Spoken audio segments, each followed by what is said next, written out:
السلام عليكم ورحمة الله وبركاته والحمد لله الحمد لله رب العالمين والصلاة والسلام على رسول الله وعلى آله وصحبه أجمعين أما بعد ഏറ്റവും സ്നേഹനിധികളായ എൻ്റെ പ്രേക്ഷകരെ, സഹോദര സഹോദരിമാരെ, വാത്സല്യനിധികളായ എൻ്റെ വിദ്യാർത്ഥിനികളെ, ഇന്നത്തെ നമ്മുടെ ചർച്ചാ വിഷയം ഏറ്റവും ഗൗരവമായി പരിഗണിക്കേണ്ടുന്ന, സൂക്ഷിക്കേണ്ടുന്ന 3 വിഭാഗം ആളുകളുടെ പ്രാർത്ഥന.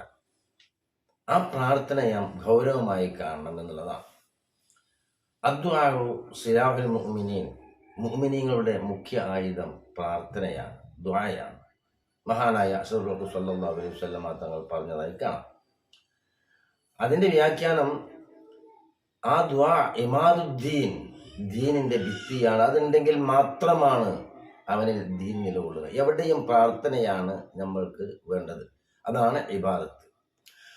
നൂറു സമാവാത്തി വല്ലറും തന്നെയല്ല, ആകാശഭൂമിയുടെ പ്രകാശവും അത് തന്നെയാണ്.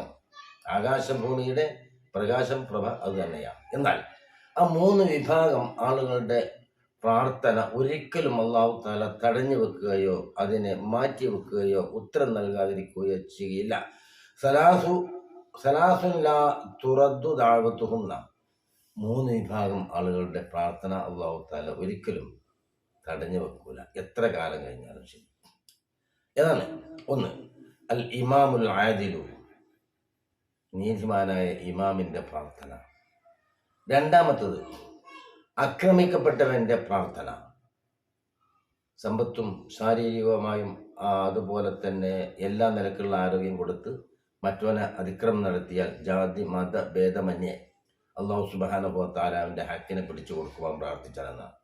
3, നോമ്പുകാരൻ നോമ്പ് തുറക്കുന്ന സന്ദർഭത്തിൽ അള്ളാഹുവിനോട് പ്രാർത്ഥിച്ചാൽ ഉടനെ ഉത്തരം നൽകും. അവന് വേണ്ടി പ്രാർത്ഥിക്കുന്നോ, സമൂഹത്തിന് വേണ്ടി പ്രാർത്ഥിക്കുന്നോ, കുടുംബത്തിന് കൂട്ടത്തിന് വേണ്ടി പ്രാർത്ഥിക്കുന്നോ, അത് അല്ലാഹു തആല ഉത്തരം നൽകുക തന്നെ ചെയ്യും. അപ്പൊ നമുക്ക് നോക്കാം. അൽ ഇമാമുൽ ആദിലു, നീതിമാനായ ഇമാം. മഹാനായ അശ്റത്തുൽ മുബശ്ശിറിൽപ്പെട്ട സഅദ് ബിൻ അബി വഖാസ് റളിയല്ലാഹു അൻഹു ഒരു ഉദാഹരണത്തിലൂടെ ഈ 3 കാര്യങ്ങൾക്ക് ഞാൻ നിങ്ങൾക്ക് പറഞ്ഞു തരാം. മഹാനായ സഅദ് ബിൻ അബി വഖാസ് റളിയല്ലാഹു അൻഹുവിനെ കൂഫയുടെ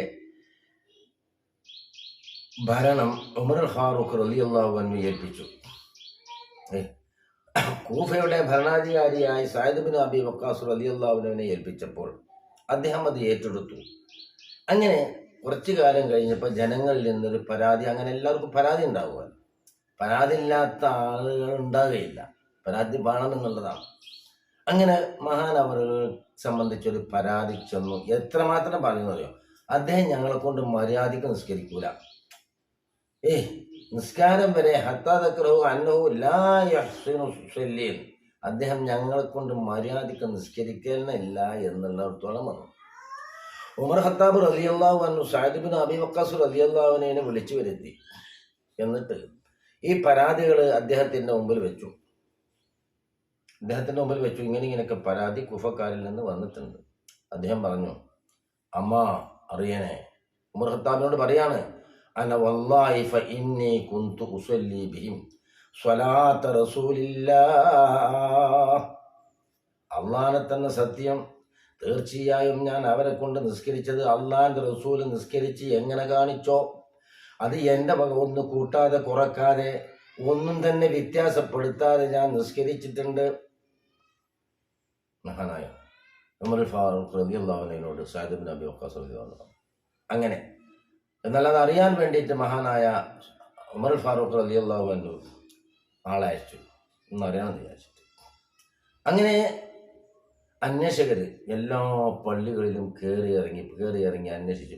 എല്ലായിടത്തും നല്ല നല്ല അഭിപ്രായങ്ങൾ കിട്ടി. പക്ഷേ ഹത്താ ദഖല മസ്ജിദിലെ ബനി അബസിന്റെ പള്ളിയിൽ കയറുന്നത് വരെ അവിടെ എത്തിയപ്പോൾ ഒരു പ്രശ്നം ചോദിച്ചു, നിങ്ങൾക്ക് ആർക്കെങ്കിലും സഅദ് ബിൻ അബി വഖാസിനെ സംബന്ധിച്ച് അഭിപ്രായമുണ്ടോ എന്ന് ചോദിച്ചപ്പോൾ സുബ്ഹാനല്ലാഹ്, ഒരു മനുഷ്യൻ എണീറ്റ് നിന്നു. ഫഖാമ റജുലുൻ, ഒരു മനുഷ്യൻ എണീറ്റ് നിന്ന് പറഞ്ഞു അവരിൽ നിന്ന്.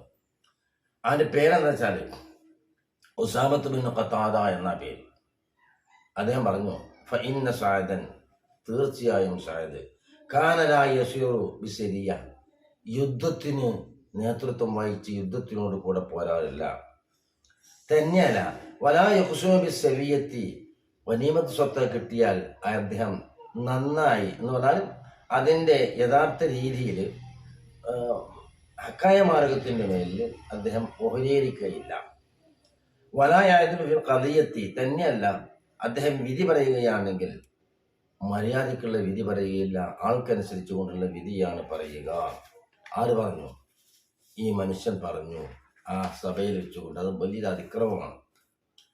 അപ്പൊ മഹാനായ സഅദ് ബിൻ അബീ വഖാസ് റളിയല്ലാഹു അൻഹു ജനങ്ങളെ ഇടയിൽ വെച്ചുകൊണ്ട് അങ്ങേയറ്റം പ്രശ്നത്തിലായി, വഷളായി.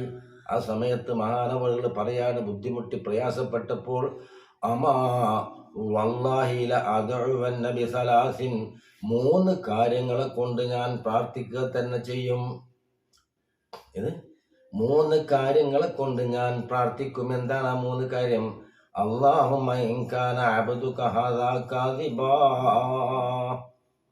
അല്ലാഹുമ്മ അല്ലാഹുവേ, ഇൻ കാന അബ്ദുക, നിന്റെ ഈ മനുഷ്യൻ പറഞ്ഞത് സത്യമാണെങ്കിൽ,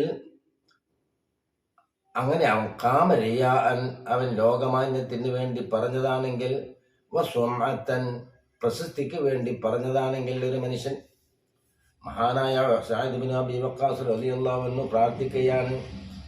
ആ നിന്ന മനുഷ്യനെ സംബന്ധിച്ച് പറയുകയാണ്, അല്ലാഹുമ്മ ഇൻ കാന അബ്ദുക ഹാദാ കാദിബാ ഖാമരിയാ വസുമഅത്തൻ. ആ മനുഷ്യൻ ഇവിടെ എഴുന്നേറ്റ് നിന്നത്, ആ മനുഷ്യൻ പറഞ്ഞ കളവ്, ആ കളവ് കാരണം അവന് പ്രശസ്തിക്ക് വേണ്ടിയിട്ട്, ലോകമാന്യത്തിന് വേണ്ടിയിട്ടാണെങ്കിൽ അവന്റെ ആയുസ് ദീർഘിപ്പിച്ചു കൊടുക്കും. ആയുസ് ദീർഘിപ്പിച്ചു കൊടുക്കും റബ്ബേ.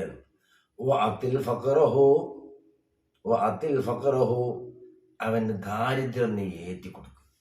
ദാരിദ്ര്യത്തിൽ പടുകുഴിയിലേക്ക് അവൻ ആഴ്ത്തപ്പെടും. വാഴബിൽ ഫിത്തൻ, അവനെ ഫിത്തനയിൽ അകപ്പെടുത്ത്. അവനിൽ നിന്ന് നീ ഫിത്തനയെ എപ്പോഴും വ്യക്തമാക്കിക്കൊണ്ടിരിക്കുന്നു. അള്ളാഹിനോട് പ്രാർത്ഥിച്ചു. വലിയൊരു അതിക്രമമല്ല മനുഷ്യൻ ചെയ്തത്.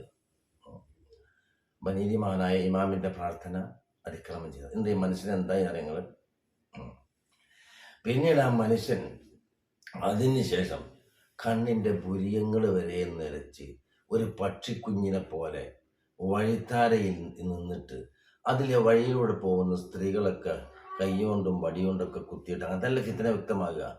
കേട് കുത്തിയിട്ട്, ഞാൻ സഅദ് ബിൻ അബീ വഖാസ് റളിയല്ലാഹു അൻഹുവിന്റെ പ്രാർത്ഥന കാരണമായതാണ്, അതുകൊണ്ട് എനിക്ക് വല്ലതും തരണേ, എനിക്ക് വല്ലതും തരണേ എന്ന് യാചിച്ചുകൊണ്ട് വഴിത്താരയിൽ ഒരു പക്ഷിക്കുഞ്ഞിനെ പോലെ ചുരുണ്ട് മടങ്ങി വടി കൊണ്ട് കുത്തിയിട്ടും കൈ കൊണ്ട് കുത്തിയിട്ടൊക്കെ സ്ത്രീകളോട് യാചിക്കുമായിരുന്നു.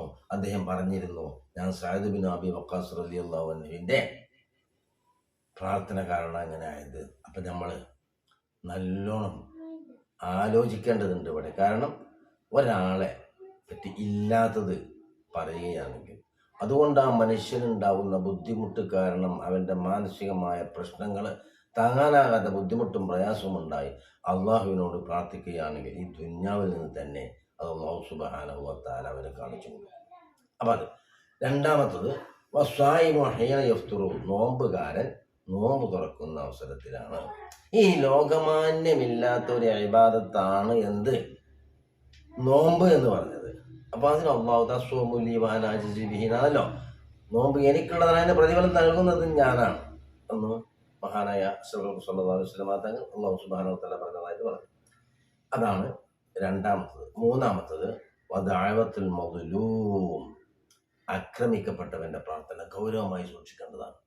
ആക്രമിക്കപ്പെട്ടവന്റെ പ്രാർത്ഥന അല്ലാഹു സുബ്ഹാനഹു വ തആല സ്വീകരിക്കുക തന്നെ ചെയ്യും. അതുപോലെ ജാതി മത ഭേദമന്യേ. കാരണം എന്താണ്? അത് ഈ ദുന്യാവിൽ നിന്ന് തന്നെ കൊടുക്കണം. അവന് വേണ്ടിയിട്ട് ആകാശത്തിലുള്ള മേഘങ്ങളൊക്കെ എന്ന് പറഞ്ഞാൽ കവാടങ്ങൾ തുറക്കപ്പെടും. അതുപോലെ തന്നെ ആകാശത്തിന്റെ കവാടങ്ങൾ തുറക്കപ്പെടുകയും നേരെ ഡയറക്റ്റ് അള്ളാഹുവിലേക്ക് ഉയരുകയും ചെയ്യും. അപ്പൊ അള്ളാഹ് പറയാണ്, ഒരാള് ശാരീരികമായി സാമ്പത്തികമായി അതുപോലെ മറ്റ് അംഗരക്ഷകരെ കൊണ്ട് സാമൂഹ്യപരമായി അംഗബലം കൊണ്ട് ഒരാളെ അതിക്രമം ചെയ്താൽ ആ മനുഷ്യൻ പ്രാർത്ഥിക്കുകയാണെങ്കിൽ ആ പ്രാർത്ഥന തീർച്ചയായും ഉത്തരം നൽകും. അല്ലാഹ് പറയാണ്, പ്രാർത്ഥിക്കും പോലെ ആക്രമിക്കപ്പെട്ട ഒരു മനുഷ്യൻ പ്രാർത്ഥിക്കുകയാണെങ്കിൽ വയഖൂലു റബ്ബ് പറയും, വഇസ്സത്തി, എൻ്റെ യോഗ്യത തന്നെ സത്യം, ലഅൻസുറന്നക, തീർച്ചയായും ഞാൻ നിന്നെ സഹായിക്കുക തന്നെ ചെയ്യും, ബഅദഹീൻ, എത്ര കാലം കഴിഞ്ഞാലും ശരി, അവനെ ഞാൻ വെറുതെ വിടുകയില്ല, അവനെ ഞാൻ ശിക്ഷിക്കുക തന്നെ ചെയ്യുമെന്ന് അല്ലാഹു പറയാണ്. അപ്പോൾ ഒരു മനുഷ്യന് ഇവിടെ ആരായാലും ശരി അന്യായമായി കൊണ്ട് ആക്രമിച്ചാൽ അവൻ അല്ലാഹു സുബ്ഹാനഹു വ തആല വെറുതെ വിടുകയില്ല. വലാ തഹ്സബന്നല്ലാഹ ഗാഫിലൻ അമ്മാ യഅമലുൽ ളാലിമൂൻ ഇന്നമാ യുഅഖിറുഹും ലിയൗമിൻ തശ്ഖസു ഫീഹിൽ അബ്സാർ. പക്ഷേ അവൻ അല്ലാഹു സുബ്ഹാനഹു വ തആല പിന്തിച്ചിടും. വലാ തഹ്സബന്നല്ലാഹ, അല്ലാഹു തആലാനെ വിചാരിക്കേണ്ട, തീർച്ചയായും അല്ലാഹു തആലാനെ അവൻ വിചാരിക്കേണ്ട, ഗാഫിലൻ, അശ്രദ്ധനാണ് എന്ന്, അമ്മാ യഅമലുൽ ളാലിമൂന, അതിക്രമികളായ അഹങ്കാരികളായ ധിക്കാരികളായ ആളുകൾ പ്രവർത്തിക്കുന്ന പ്രവർത്തനത്തെ തൊട്ട് അല്ലാഹു തആല അശ്രദ്ധനാണെന്ന് നിങ്ങൾ വിചാരിക്കണ്ട. ഇന്നമാ യുഅഖിറുഹും, തീർച്ചയായും അവരെ പിന്തിച്ചിടുന്നത് ലിയൗമിൻ, ഒരു ദിവസത്തിന് വേണ്ടി, തശ്ഖസു ഫീഹിൽ അബ്സാർ, കണ്ണ് തള്ളുന്ന ഒരു ദിവസം വരാനുണ്ട്, അതുവരെ അവരെ പിന്തിച്ചിടും എന്ന് പരിശുദ്ധ ഖുർആൻ. അപ്പോൾ എത്ര കഴിഞ്ഞാലും അതിക്രമം ആര് ചെയ്തോ, കുറഞ്ഞ കാലങ്ങളിലെ ജീവിതം ആരതിക്രമം ചെയ്താൽ, എന്ന് സാമൂഹ്യമായ അക്രമം ചെയ്യാൻ കഴിഞ്ഞെങ്കിൽ, പക്ഷേ ഈ മനുഷ്യന് വിചാരിക്കുന്നില്ല ഞാൻ ഒറ്റക്കാണ്, എന്നെ സഹായിക്കാൻ ആരും ഇല്ല എന്ന് ഈ മനുഷ്യന് വിചാരിക്കുന്നില്ല. ഇന്ന് അംഗബലം കൊണ്ട്, അതുപോലെ തന്നെ സമ്പത്ത് കൊണ്ട്, സ്വാധീനം കൊണ്ട് എല്ലാം നടന്നേക്കാം. പക്ഷേ ഈ മനുഷ്യൻ ഒറ്റക്കായി തനിച്ചായി പോകുന്ന ഒരു ദിവസമുണ്ട് എന്നുള്ള ഓർമ്മ എല്ലാവർക്കും ഉണ്ടാവുന്നത് നല്ലതാണ്. അല്ലാഹു സുബ്ഹാനഹു വ തആല അവൻ്റെ മുത്തഖീങ്ങൾ നമ്മളെ ഉൾപ്പെടുത്തരട്ടെ. നമ്മൾക്ക് താങ്ങാനാവാത്ത പ്രയാസങ്ങളും ബുദ്ധിമുട്ടുകളിൽ നിന്നൊക്കെ അല്ലാഹു സുബ്ഹാനഹു വ തആല നമ്മളെ രക്ഷപ്പെടുത്തട്ടെ. നമ്മളെ നാട്, നമ്മളെ രാജ്യം, അതുപോലെ നമ്മോട് ബന്ധപ്പെട്ട കൂട്ടുകുടുംബങ്ങൾ എല്ലാവരെയും അല്ലാഹു സുബ്ഹാനഹു വ തആല സുരക്ഷിതമാക്കി തരട്ടെ. ദുആ കൊണ്ട് വസിയത്ത് ചെയ്ത നിരവധി ആളുകളൊക്കെ ഉണ്ട്. അവരുടെ നസുബ് അറിയുന്ന അല്ലാഹ് ഹാഫിളാകാൻ വേണ്ടി ദ്വാരകം പറഞ്ഞ ആളുകളുണ്ട്. ഹാഫിളാകാൻ വേണ്ടി ദ്വാരകം, അത് ഈമാനിൻ്റെ ആ എൻ്റെ കുട്ടി ഹാഫിളാകണം എന്നുള്ള ആ ഒരു അങ്ങേയറ്റത്തെ ദൃഢനിശ്ചയ വിശ്വാസം, അതുകൊണ്ടാണല്ലോ പ്രാർത്ഥിക്കാൻ പറഞ്ഞത്. അള്ളാഹ് അവരുടെ നസുബ് അറിയുന്ന നാഥ, ഖുർആൻ ഹിഫ്ളാകാൻ നീ എളുപ്പമാക്കി കൊടുക്കണേ റഹ്മാനെ. അതുപോലെ ദുആ കൊണ്ട് വസിയത്ത് ചെയ്യുന്ന നിരവധി രോഗികളൊക്കെ ഉണ്ട്. അവരുടെയും ഞങ്ങളുടെയും രോഗത്തിന് നീ ശിഫ നൽകണേ റഹ്മാനെ. ഞങ്ങളിൽ നിന്ന് മരിച്ചു പോയ നിരവധി ആളുകളുണ്ട്. അവർക്കും ഞങ്ങൾക്കൊക്കെ നീ പുറത്തു തരണേ റഹ്മാനെ. അവരെയും ഞങ്ങളിൽ നിന്റെ ജന്നാത്തുൽ ഫിർദൗസിൽ ഒരുമിച്ച് കൂട്ടി അനുഗ്രഹിക്കണേ റഹ്മാനെ. റഹ്മത്തിക യാ അർഹമർ റഹീമീൻ. അസ്സലാമു അലൈക്കും വറഹ്മത്തുള്ളാഹി വബറകാതുഹു.